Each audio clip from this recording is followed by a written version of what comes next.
Hello, this is a presentation for Frontier Nursing University PC728 Leadership and Organizational Dynamics. This is a public service announcement being presented by myself, Katrina George, and my twin sister, Kathia Skinner. I'll begin by telling you a little bit about myself. I'm a certified nurse midwife in IBCLC in Charlotte, North Carolina. I'm currently working in a boutique birthing center with hospital privileges at a large and very busy labor and delivery unit. Hello, my name is Kathia Skinner, and I am a family nurse practitioner at Mount Sinai Hospital in the great city of New York, caring for the extremely ill patients of the myelodysplastic syndrome clinic. Our subject today is on how power and influence is used as a leadership style. Every politician, business, and clinic is affected by power and influence. We are going to show you today the organizational and clinical application of power and influence in your everyday life. We will provide an analysis and discussion of the subject, including its application to organizational and clinical leadership. In order to improve understanding, we will also provide numerous examples, including references to famous leaders that we all recognize. Let's begin.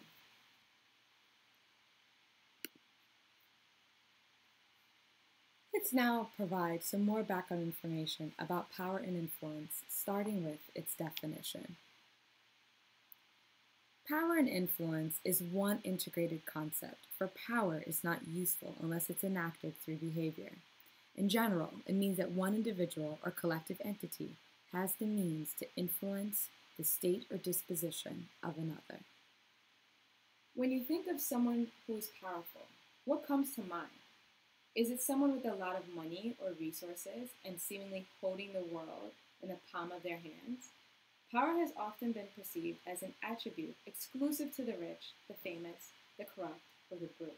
While this may be true, we all encounter numerous daily acts of power and influence in micro and macro levels.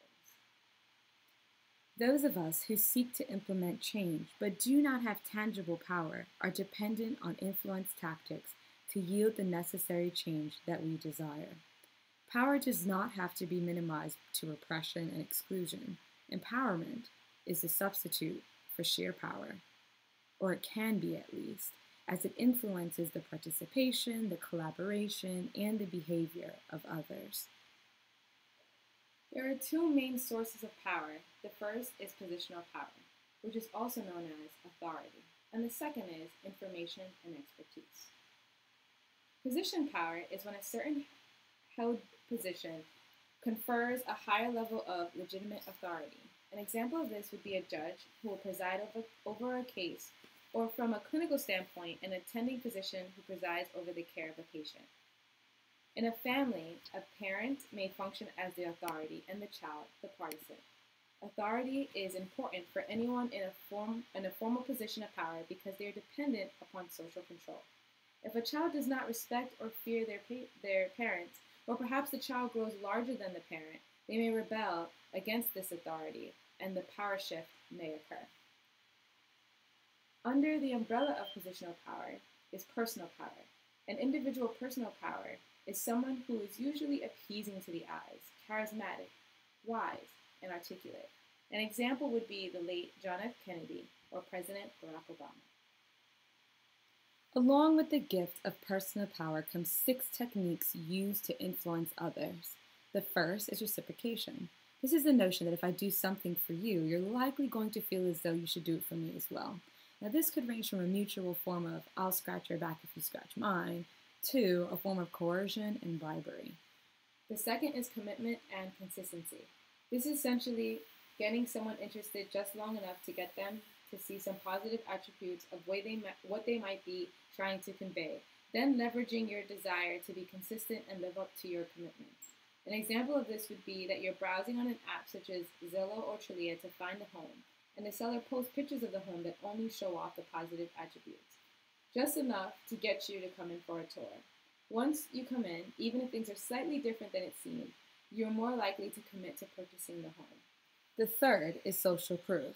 Social proof is when a person is swayed to do something if they're offered evidence that everyone is doing it. We adults are also subjected to peer pressure. The fourth item is liking. As the term implies, the more you like or favor someone, the higher the probability that you do what the individual asks. An employee may choose to flatter or share commonalities with his or her colleagues in order to make it hard for them to turn down their request. A clinical example will be when an OR surgeon makes an error. The rest of the team does not report it because they like the surgeon and do not want him or her to face repercussions. The fifth is authority, which we previously discussed, but as a recap, an example of authority is when the police asks a civilian to provide him or her with their proof of identification, and it is likely that the person will produce that ID even if the law protects them from having to do so.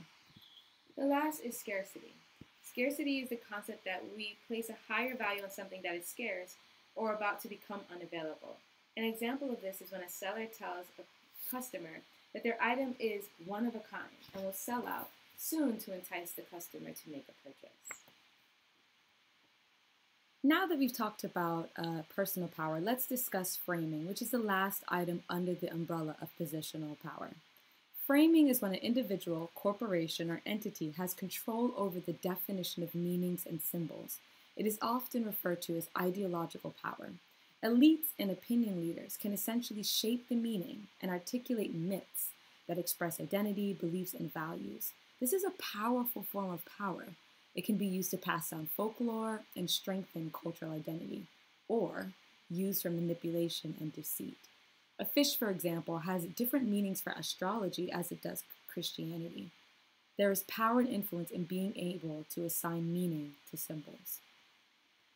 Another example of framing is when an organization such as Gallatin Institute, previously known as Eugenics Society, utilized framing to spread fallacies of eugenics that led to sterilization, euthanasia, and unspeakable atrocities in their conquest to achieve racial purity. Eugenics played a significant role in laying the foundation for Nazi Germany. Okay, now that we've covered position power, let's discuss the last form of power, which is information expertise. Information and expertise is when power flows to those with the know-how to solve important problems. Just like positional power, there are a few items that fall under this umbrella term. The first is alliances and networks. This is the concept that in order to get things done in an organization, one must work through a complex network of individuals and groups. In fact, this form of power requires the cooperation, relationships, and buy-in that occurs as a manager has been able to network and develop resources. This improves efficiency and productivity within the workplace. The second is coercive power, which is the ability to constrain, block, interfere, or punish. An example of this would be a strike in order to obtain higher wages or better working conditions. The last element is control of rewards. This is the ability to deliver jobs, money, political support, or other rewards that bring power. An example of this would be lobbyists providing funding to the political campaigns that can in turn influence their position on legislation that concerns their constituents. Now, in conclusion, I hope that you could see how power and influence can be inspirational, moving, secretive, and also corrupt and deadly, with the ability to change the course of history. Leaders like Nelson Mandela, JFK, Barack Obama, Dr. Martin Luther King have moved the world with their charismatic charm, likability, and persuasion. Then you have individuals like Adolf Hitler, Jim Jones, and David Duke, whom also use the power of persuasion coupled with fear to influence a mass number of people to kill. We hope that you utilize the information we provided to positively lead your communities, jobs, and most importantly, your homes. As you obtain power, remember that power without humility is the greatest poison on this earth. These are references.